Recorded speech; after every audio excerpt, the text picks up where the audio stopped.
오늘 우리가 함께 하실 말씀은 우리 마태복음 11장 20절로부터 30절까지 말씀입니다. 마태복음 11장 20절로부터 30절 우리 성경을 가지시고 우리 함께 읽도록 하겠습니다. 예수께서 권능을 가장 많이 베푸신 고울들이 회개치 아니하므로 그때에 책망하시되 화가 있을진저 고라시나 화가 있을진저 벳세다야 너희에게서 행한 모든 권능을 두로와 시돈에서 행하였다면 저희가 벌써 베옷을 입고 제에 앉아 회개하였으리라. 내가 너희에게 이르노니 심판날에 두로와 시돈이 너희보다 견디기 쉬우리라. 가버나움아 내가 하늘에까지 높아지겠느냐 음부에까지 낮아지리라.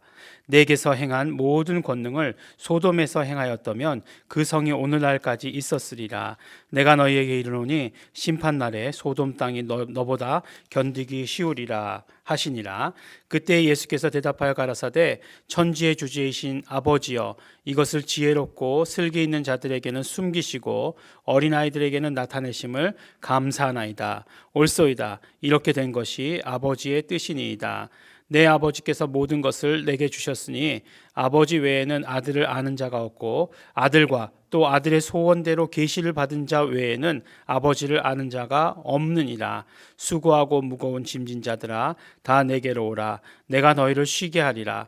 나는 마음이 온유하고 겸손하니 나의 멍에를 메고 내게 배우라. 그러면 너희 마음이 쉼을 얻으리니 이는 내 멍에는 쉽고 내 짐은 가벼움이라 하시니라. 아멘. 요새 유행하는 말 중에 아싸라는 말이 있고 인싸라는 말이 있습니다. 그게 무슨 뜻인지 아십니까? 예, 이 영어예요, 영어. 근데 영어가 한국에 와가지고 이렇게 줄여져서 고생을 하고 있습니다. 뭐 아웃사이더, 인사이더 그렇게 얘기하는 거예요. 이 아웃사이더는 뭐냐면 어떤 그 중심 바깥에 있는 사람이라는 거죠. 그래서 뭐 아웃사이더 그러면 요새는 뭐 왕따 뭐 이런 개념 뭐 그거보다는 뭐 조금 약할지 모르지만 어쨌든지 간에 소외된 사람들 아웃사이더 이렇게 이야기하고 인싸 그러면은 아주 핵심에 있는 사람들 인사이더 그래가지고 그렇게 이야기들 합니다. 어찌 보면 아웃사이더 인사이더 이렇게 가르는 것이 별로 좋지 못하다라는 생각이 들기도 합니다. 하지만 이것을 우리가 어떤 신앙의 문제에 약간 비추어서 생각을 해볼 필요는 있어요. 그러니까 우리가 늘 교회에 나와도 내가 신앙에 있어서 인사이더인가 안에 있는 사람인가 밖에 있는 사람인가 늘 한 번씩은 점검을 해보아야 합니다. 내가 정말 우리 신앙생활 하는 데 있어서 인싸인가 이런 것들 한번 생각해 보아야 한다는 거죠. 그런데 그것을 결정하는 것이 가장 중요한 것이 무엇이겠습니까? 그것을 결정하는 것 가장 중요한 것이 무엇일까? 생각해 보면 오늘 예수님의 말씀이 우리에게 들려주시는 예수님의 말씀이 이와 무관하지 않다라는 생각이 들기도 합니다.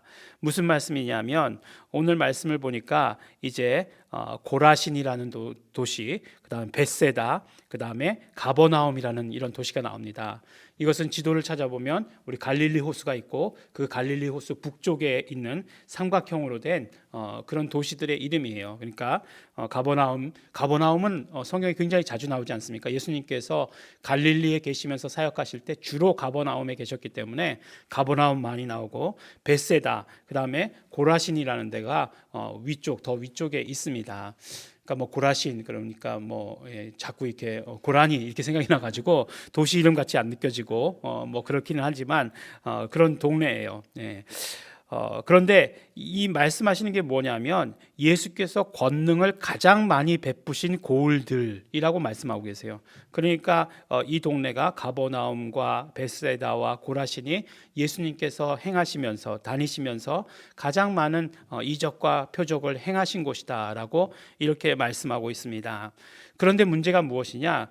그렇게 많은 이적과 표적과 병 고침과 귀신 쫓음과 우리가 금방 알잖아요. 오병이어의 이적 뭐 이런 것들이 이루어졌음에도 불구하고 어떤 일이 있었느냐? 회개치 아니하였다라고 이렇게 말씀합니다. 회개치 아니하였다. 그렇기 때문에 조금 전에 말씀드렸던 대로 우리의 신앙이 중심으로 들어오느냐 겉에 돌고 있느냐를 결정하는 것 가장 큰 것이 무엇일까라고 하는 것이에요. 우리가 많은 이적을 보고 우리가 많은 이적을 경험하고 했다 할지라도 중요한 것은 그것이 회개에 이르느냐 못 이르느냐 하는 것이에요. 그러니까 회개라고 하면 또 우리가 생각하기를 뭐 그냥 나의 어떤 하나의 죄를 놓고 하나의 죄를 회개하고 하나의 죄를 내놓고 하나의 죄를 회개하고 뭐 이런 식으로 생각을 하는데 그것이 아니에요. 우리가 정말 온전히 하나님께로 방향 전환하는 것이고 또 우리의 모든 마음과 뜻과 생각과 행동이 예수님께로 향하는 것을 말씀을 합니다. 그것이 정말 진정한 회개예요. 그러니까 예수님께로 나의 어떤 그런 모든 방향과 나의 어떤 모든 시선과 나의 모든 삶이 그대로 초점 맞추어져 있느냐라고 하는 것을 물어보시는 것이에요. 아무리 정말 놀라운 일을 경험했다 할지라도 그것이 이루어지지 않으면 안 된다라고 이렇게 말씀을 하시는 것입니다. 근데 보니까 뭐 고라신 옛날 그러니까 두로와 시돈이 나오고 그 다음에 이제 소돔이 나오지 않습니까? 소돔 우리가 잘 들었고 두로와 시돈 이곳이 어떤 곳이에요? 그 지중해 연안에 있었던 곳인데 두로와 시돈은 결국 멸망했죠. 어떤 도시였습니까? 아주 경제적으로 그냥 무역과 교통이 활발한 그런 도시였는데 갑자기 망하게 된 것이죠. 한순간에 망하게 된 것이죠. 소돔 어떻게 됐는지 다 아시죠? 멸망했지 않습니까?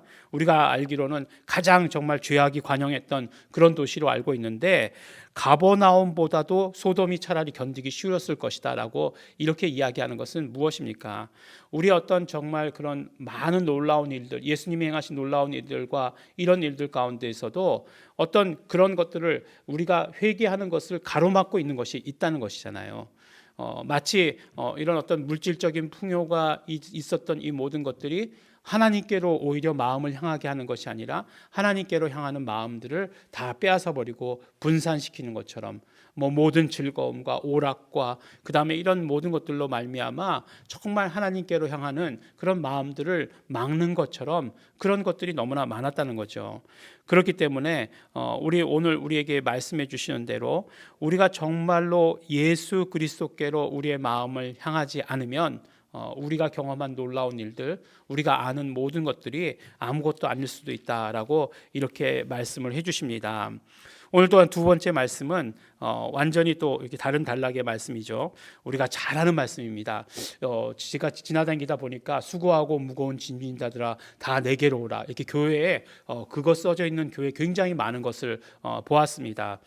큰 교회죠. 큰 교회. 그걸 붙일 만한 교회. 큰 교회입니다. 그런데 예수님께서 이렇게 말씀하시는 것이 무슨 뜻일까라고 하는 것을 생각해 보게 되었어요. 나는 마음이 온유하고 겸손하니 나의 멍에를 메고 내게 배우라. 그리하면 너희 마음이 쉼을 얻으리니 내 멍에는 쉽고 내 짐은 가벼움이니라 라고 이렇게 말씀하시는 것이에요. 수고하고 무거운 짐진 자들아. 그렇죠. 이것이 뭐 무슨 뜻인가 이렇게 생각해 보면 생각나는 것들이 그 죄의 짐을 지고 걸어가는 사람들, 그 죄의 짐을 어떻게 해결할 수 없는 사람들, 또 하나님께서 주신 율법으로 말미암아 그 죄의 짐을 해결해 보려고 했으나 전혀 해결되지 않는 것이죠. 율법으로는 어떤 죄의 짐도 해결할 수 없고 오히려 그 죄의 짐이 점점 더 쌓여지는 것을 느낄 수밖에 없는, 그래서 정말 수고하고 애쓰지만 더 무거운 짐은 늘어가는 그런 사람들을 말씀하시는 것이죠. 그러면서 내게로 오라, 내가 너희를 쉬게 하리라 라고 이렇게 말씀하시면서 내 멍에는 쉽고 내 짐은 가볍기 때문이다 라고 이 말씀하시는 이 말씀이 무슨 뜻일까라는 그런 생각을 해봤어요. 예수님께서 지시는 멍에는 무엇이길래, 예수님께서 지신 짐은 무엇이길래 그렇게 쉽고 가벼운 것일까라는 생각을 해봤어요. 그런데 어쨌든지 간에 이런 생각을 하게 됐습니다. 그것이 무엇이다, 그것이 이것이다 라고 하는 생각 이전에 무슨 말씀이냐면 왜 예수님께서 이렇게 말씀하셨는가를 생각해 보게 되었는데, 예수님께서 정말 나의 짐, 나의 멍에와 나의 그런 어떤 짐을 함께 지자라고 이렇게 말씀하신 것이잖아요. 그것이 이 말 가운데 비밀인 것이에요. 어쨌든지 간에 우리가 예수님께로 가면, 예수님과 그 모든 것들을 함께 하면 이 모든 것들이 예수님께서 짊어지셨기 때문에 쉬운 것이고 예수님께서 짊어지셨기 때문에 가벼운 것이다 라고 하는 것을 우리에게 알려주시는 것입니다. 그 깨달음이 우리에게 왔어요. 그러니까 우리가 예수님께로 가기만 하면, 예수님께로 가기만 하면 이 모든 것들이 쉽고 가벼운 것들을 짊어질 수 있다라고 하는 것을 오늘 우리에게 말씀해 주시는 것입니다. 그때에 정말 우리는 어떤 사람이 될 수 있느냐? 아들과 또 아들의 소원대로 또 아들과 또 아들의 소원대로 계시를 받는 자 외에는 아버지를 아는 자가 없느니라라고 말씀하고 계세요. 그 아들의 계시를 받는 자가 무엇일까?